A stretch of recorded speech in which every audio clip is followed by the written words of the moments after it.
This all come together for you? How did Mad Ants end up being the place? Or what made you just decide that the G League route was the one that you wanted to take at this point in your career? Yeah, I just coming off Achilles tear almost 2 years ago. I just played my last season in China and Puerto Rico, and I feel like I played well. I felt like I was healthy, and I just wanted to put myself in position to give myself a shot to get back to the NBA.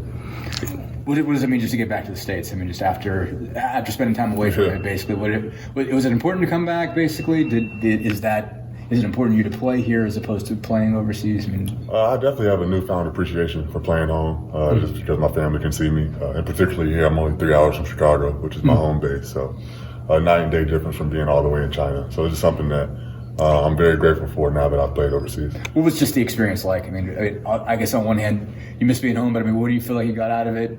Culturally, basketball-wise, everything. What was kind of the value of doing that? Basketball-wise, I enjoyed it. Just getting a chance to get away and actually play the game that I love. I've been playing my entire life. Culture-wise, it was definitely different for me. Took some time to get used to. Nobody really speaks the language, not even my teammates. So pretty much have a translator with me everywhere I go.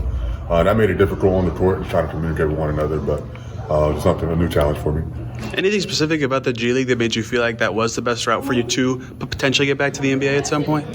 Just based off what I've seen, this is my 10th year playing professionally. I know like the G League is one of the best routes back to the NBA, especially if teams aren't calling. It's a good way for you just to be in front of their face 24/7. How has here specifically been good for that? You're playing in an NBA arena right now. You could use their practice facility, for example. I can't say enough just how great this setup is with the Mad Ants. I mean, we use the Pacers facilities. We're right in front of their coaches every day. We're around the great people. I can't say enough. It's a perfect setup. Did you know anybody here before? I know you got traded, so you didn't really have a say in that. But do you have any connection here from prior stops or anything? I knew Alfred Payton. I was here last year, and he told me really great things about Coach and everybody here.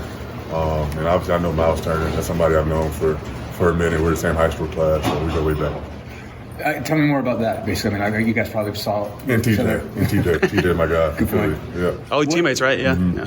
What do you remember about what did you play against Miles in, with Miles in? Like what all kind of stuff? Because he's my high school class, so we were always like the top 2, top 3 bigs in our class. People always put us against each other. So we played against each other quite a bit. McDonald's All-American games, Jordan games. I just remember him just being extremely competitive, and I knew whenever I was going up against him, I was going to get his best. And you just see how elite he is. He was already a really good three-point shooter. Was already a elite shot blocker. Same thing he's doing now.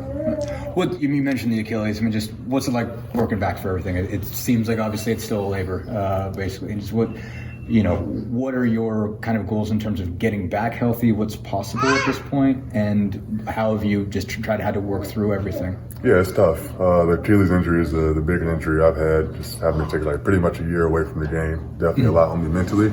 But now I feel like I'm healthy, and just trying to put my best foot forward to give myself a shot back into the NBA. How long did it take you to get to 100% from that? Do you even have an estimate? It took a while. I started playing 10 months after my surgery in Spain, but I still wasn't 100%. It probably took me about a year and a half to where I actually felt 100%. Sorry, you had another one. What's it feel like right now? I mean, it does seem like it's still tough to get up and down the floor a little bit. I mean, like what's it? What do you feel like you're working through during the course of a game in terms of, what do you feel like you're still missing?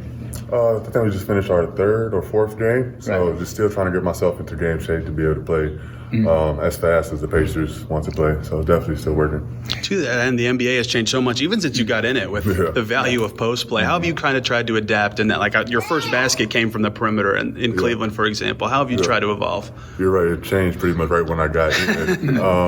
I've tried to still maintain what I do well, and I try to venture off from that, but it's still just work on my shot because everything is going to the three-point line, but at the same time, still trying to stay true to him, stay true to who I am and what I do well. The league's gone the opposite way, but I mean, like, how much value is there still in having that kind of post game that you have? I mean, your ability to pass out of doubles, your ability to score, close in. I mean, how much value do you think there still is in that? I think it's extremely valuable. I think anybody that's able to put the ball in a hole at a high percentage is extremely valuable, and able to get guys open shots by being double teamed. I think there's a lot of value in that. I know that's something that I can do. I feel like teams know I can do that, but for me, it's showing the things that they've questioned, which is obviously defensive rebounding, the defense side of the ball, being able to get up and down the floor. How much do you find yourself I think one word Tom used about you is crafty. Basically, I think that kind of stands out. And how much do you find yourself just sort of relying on your mind, like just the basketball IQ you developed? I would say a good amount. Obviously, I'm really big. I have great size, but I've never been like a guy that's jumping out of the gym. So I feel like that's where the craftiness came from. You mentioned the pace of the Pacers. Has that at all been like a shock to you, how fast things are around here? I mean, they were setting records with how the pace around here last year. I wouldn't say a shock, only because I was aware of how fast they were. But when you're in it, you're like, whoa, this is really fast. Yeah, for sure. You had a chance to watch them much this year? Or I've been watching. What have you thought about that? I know they got off to a slower start than they wanted, but I think they were one of the best team in the East for a reason. So just ready for them to get the ball going.